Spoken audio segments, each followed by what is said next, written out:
What's up, you guys? Coach Erinne here. We are about to be live with Rafael Rodriguez, who is one of my athletes. I'm waiting for him to log on, and we will. There he is. So, how do I get him in here? I don't really know, actually. How do I don't.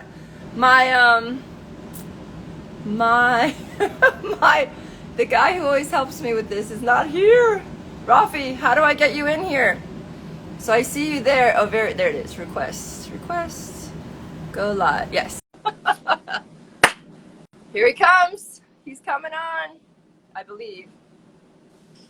There he is. Hey, I'm there. I'm Yay, here. my technology skills. I forget every time I do this stuff. So Rafael Rodriguez, welcome to Full Circle Coaching's live. This is almost past my bedtime, right? So we had to I had to stay up late for you. I know. I wanted to celebrate your success, right, with your recent 723. But why don't you tell us a little bit about yourself first?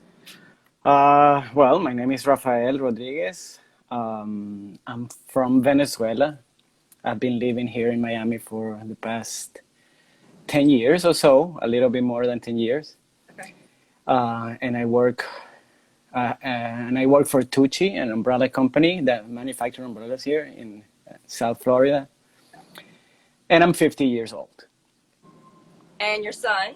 You have a son? I have a son, a 10-year-old son, Leo. I don't think he's listening to this, but this is is the most important thing in my life right now. Exactly. That's why I definitely wanted you to mention him, because he's a priority in your life, and training around his schedule has been one of the challenges we've had. So I definitely wanted to include him in this journey.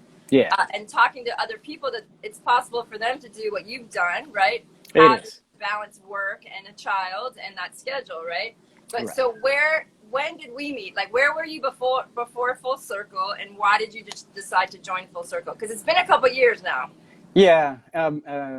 Initially, well, I started like running by myself, Right.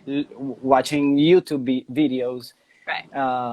because I went to a doctor and they told me that I had like a high cholesterol, and if I wanted to be healthy, stay away from medications, I needed to exercise and That's running. awesome And that they told you that, because most doctors will say, here, you need medicine. So I applaud that doctor for real, right? I love that doctor actually, because and he was a triathlete.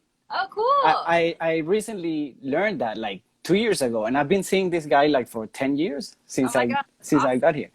So and he's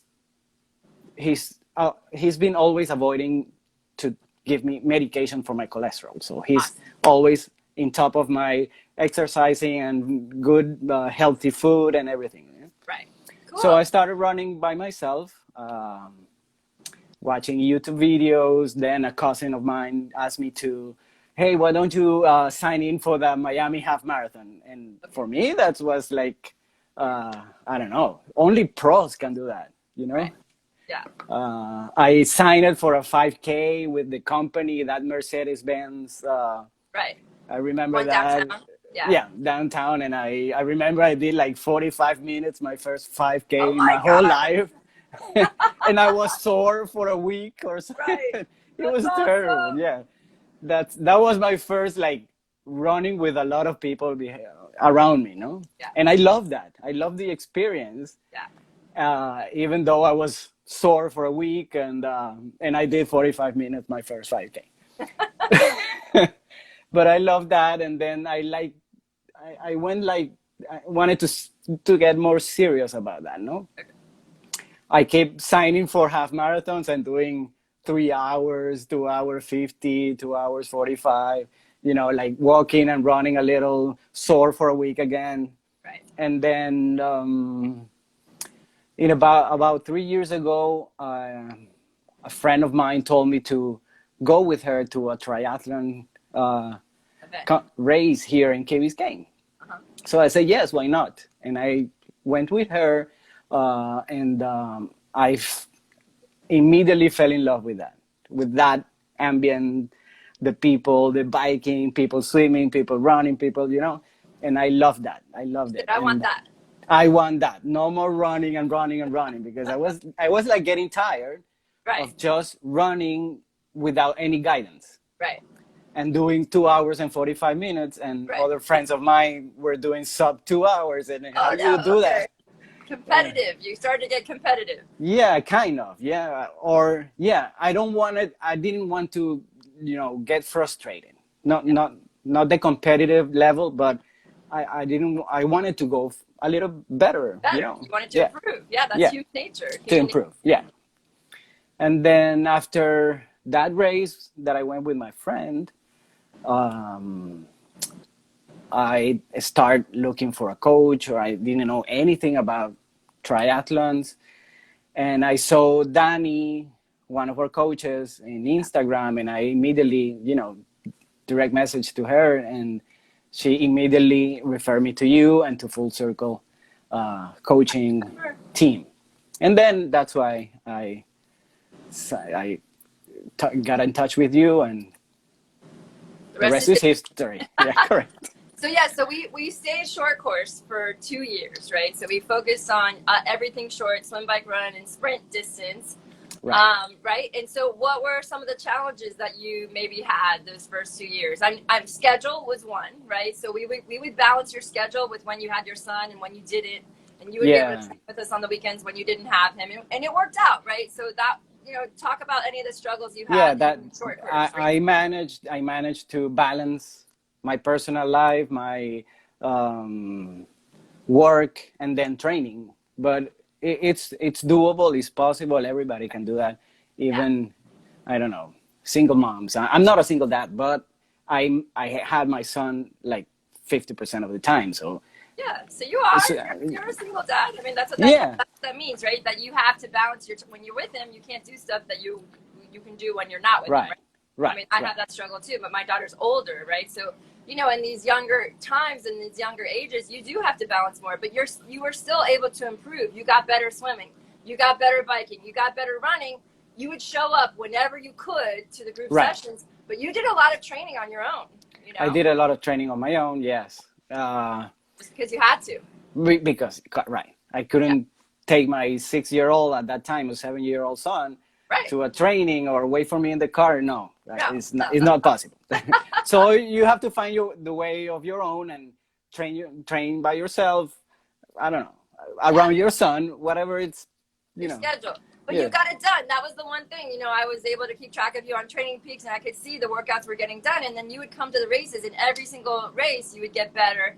And there was always things to work on, right? We always had things to improve upon, but with every race, you got more confident, right? You built up your confidence, right? Yeah. So what was the turning point? Because this year you came to me and you're like, okay, I'm ready, right? What did you decide? My turning point, I think it was my 50th birthday. That's it. And midlife crisis, they say? No, I don't think it was. But I wanted to reward myself of my 50th birthday and do a half Ironman. Yes. Unfortunately, last year, where my 50th birthday was, there was no races, pandemia, whatever, COVID. Exactly, yeah. And I had to cancel all my plans. But I'm still 50. But I haven't turned 51 yet. You made it before the cutoff. Yeah. Right? Right. You made it in your 50th year, right? Correct. Yes. And I decided on December last year to sign up for a half Ironman. I saw the registration was open. It was here in Florida, and I say, why not? Let's do this. I know I can. It's a big challenge, but I definitely took the risk. Haines City, it's not an easy course, right? It's a hilly race. It's a hilly race on the bike and the run. So, we had to modify some training, and you did a lot of bridge repeats, right? And you were at the track a lot. Yeah. So what would you say were some of the challenges you had leading up to the half Ironman?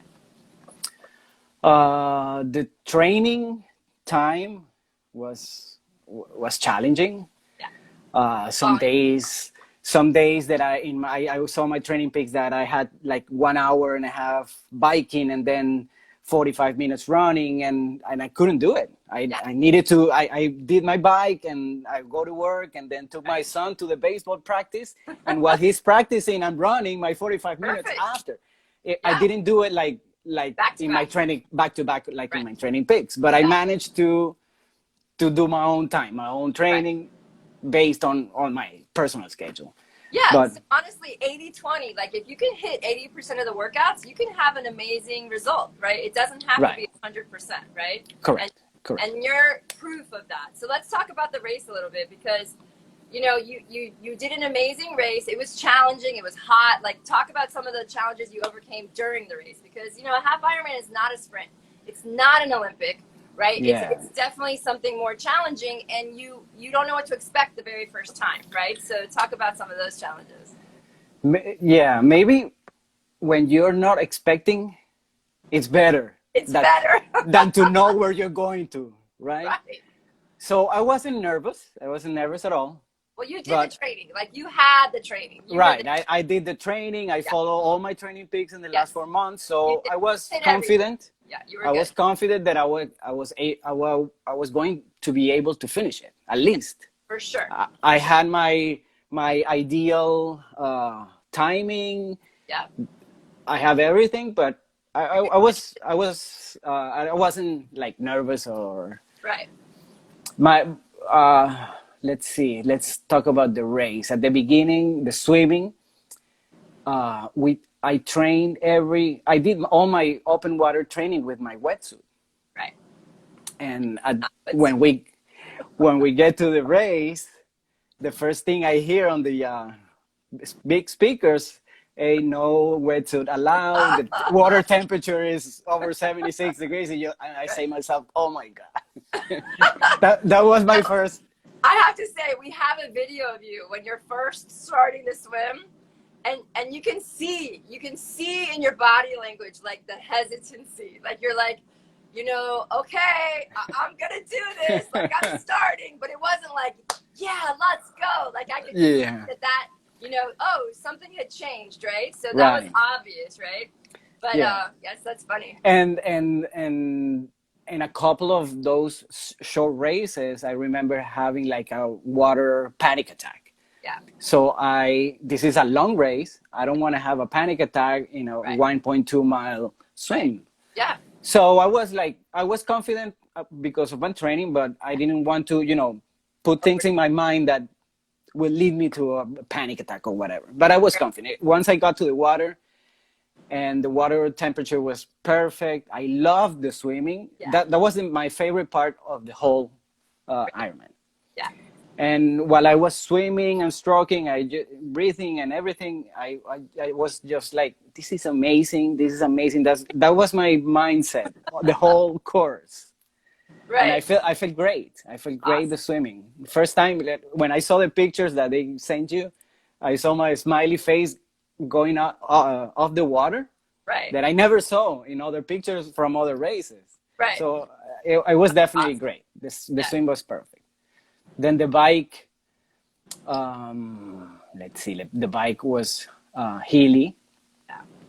Like, it wasn't that hilly, no? I don't know, because all my training have been here in Miami. So. But you did go up and ride the course, remember? Oh yeah. You knew what to expect, right? I knew what to expect. So I was also confident about the biking. Yeah. I mean, like I think the last 5 miles of the bike, I wanted to jump off it and throw it away. Right. Like because it was like in hill all the way, and the surface was terrible. Yeah, it was hot. Yeah. We had a head wind.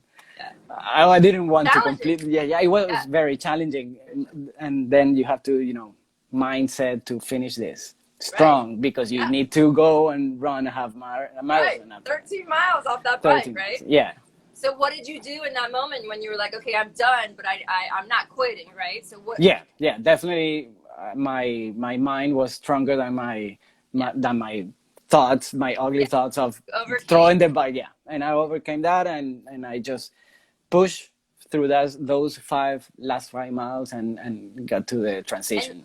And you know, you're a great runner. So I knew when you got to the run that you were going to be fine as far as finishing.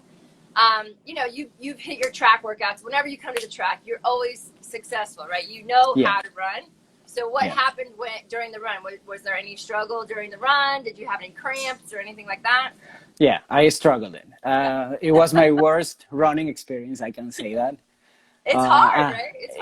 It's hard. I never thought it was going to be that hard. I mean, 2 weekends prior to the race, I ran 13 miles, like super fresh. I felt great. I did like 2 hours and 15 minutes without pushing at any moment. Right. So I was confident on my running before the race. Yes. But when I start running on that hill, in that heat and the hills, a different ballgame.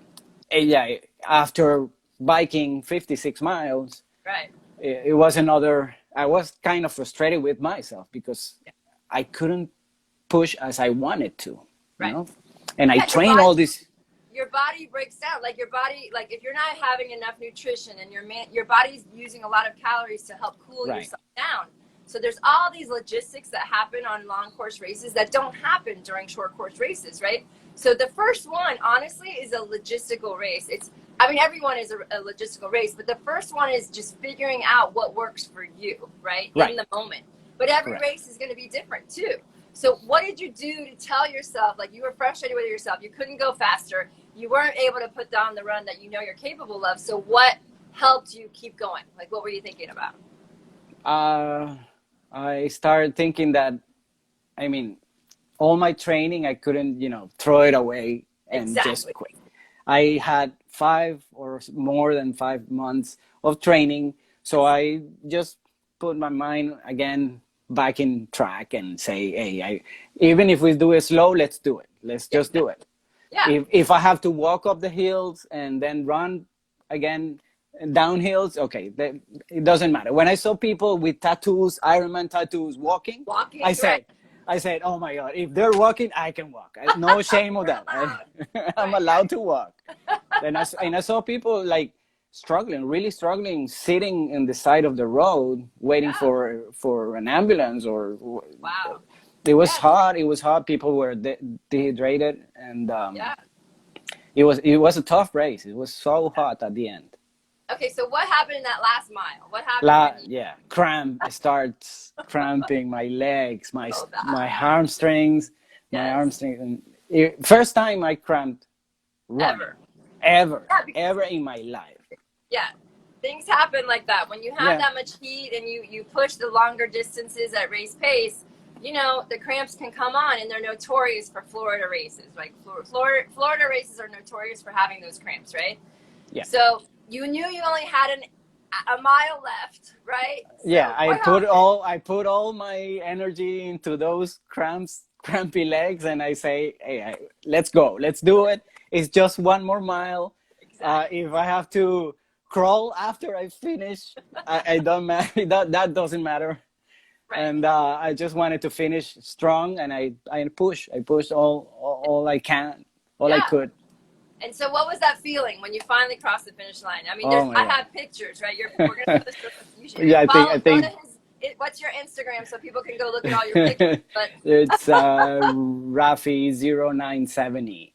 But my first body expression was holding my head like this. Like, I can't believe it. Oh my God, I can't believe it. I did it. So it was incredible. What an experience. I enjoyed every mile, even the last mile with the cramps. Yeah. That last mile, even with the cramps, it was so emotional. Yes. When you see the finish line, like half mile from where you are, and all those feelings like start. Yeah. I loved it. You put so much time and investment into yourself, right? And your physical being and your nutrition, and you sleep, and you worked around your schedule, and you worked around work, and you worked around your son to have it all culminate on this day. And it is very emotional, and it was so awesome that you let yourself feel that emotion, and you were successful. And it was your first one, but I do have to ask, like, what's next? So like, I always say to my athletes, you're not allowed to make any decisions within 24 hours of the race, right? Right. Because you're kind of like, it either went well or it didn't go well. Yeah. So, you always, it's human nature to want to do better, right? Yeah. But I'm just curious about your next goal. Well, I've been thinking about, I love that race. I love that distance. Yes. I don't know if I'm ready, but for a full Ironman. Well, I said that when I joined you, that I would never do a half Ironman. You told me that. But I want to do at least one half Iron, at least one a year. One half Ironman a year. Okay, good. One half Ironman a year. That's my immediate 2 or 3 years from now. Okay. I don't know whatever comes between that. I don't know. We'll see. I'm doing Swing Miami, and I'm probably doing some sprints and Olympics between these two before my next half. Yeah, awesome. Well, Danny just joined us. Hi, Danny. You guys. Hi, Danny. Love. We want to see lots of hearts. Danny was the first person that he joined Full Circle with. You guys met, I think, at the pool or something, right? Was it the pool? I can't remember. I don't remember. I remember her telling me about you too, but that was 3 long years ago, right? So congratulations. I'm so honored to help, to be a part of your journey, right? Yes. I'm so proud of you. It's been an awesome 3 years. I feel better than ever in my life, physically, in the best shape in my complete life. And how's your cholesterol? I'll have to ask. It's not as high. It's not low. I think my cholesterol is something from my mom, my mom's family. Right? That is, yeah. But just think about that lifestyle change, right? Your doctor recommended this lifestyle change, and look what happened. I mean, like 3 years ago, you were a completely different person. You know what I mean? Isn't that such a cool thing? On a mountain bike, because I didn't have a tri bike. I remember. Right. My first, or like my 3 first sessions in the bike, I was in my mountain bike doing bridges. I remember. That's right. You were in the mountain bike with your mountain bike shoes, and then you rode with us, and you're like, okay, no more. I gotta get on my bike. Yeah. Right. That's right. Yeah, awesome. But I fell in love immediately with the sport. I really loved triathlon. All right. Well, here's to the next 10 years of more half Ironmans and getting faster, right? Let's work on getting faster at the short. Yeah, definitely. I want to do faster. I did 6 hours and 41 minutes on my first half Ironman. That's awesome. And I definitely want to do sub 6. All right, that's the new goal. That's my goal. I don't know if it's going to be next year or the year after that, but that's my goal. I predict next year we can do sub 6 for sure. For sure. Yeah. All right, Rafi, it was so great to talk to you. Send him some love, you guys. If you want to learn more about Full Circle Coaching, just reach out to me. Come join us and train with us. We're online or locally in Miami in South Florida. But I'm so proud of you, Rafi, and I can't wait to see what's going to happen in the next 10 years. Me neither. Okay, Thank you for the interview. Bye, everybody. Bye, guys. Have a great night. Woohoo! Good night. Yep, Danny says that's my guy. All right, Daddy. Yeah, Daddy. All right, bye, guys. All right. Bye-bye.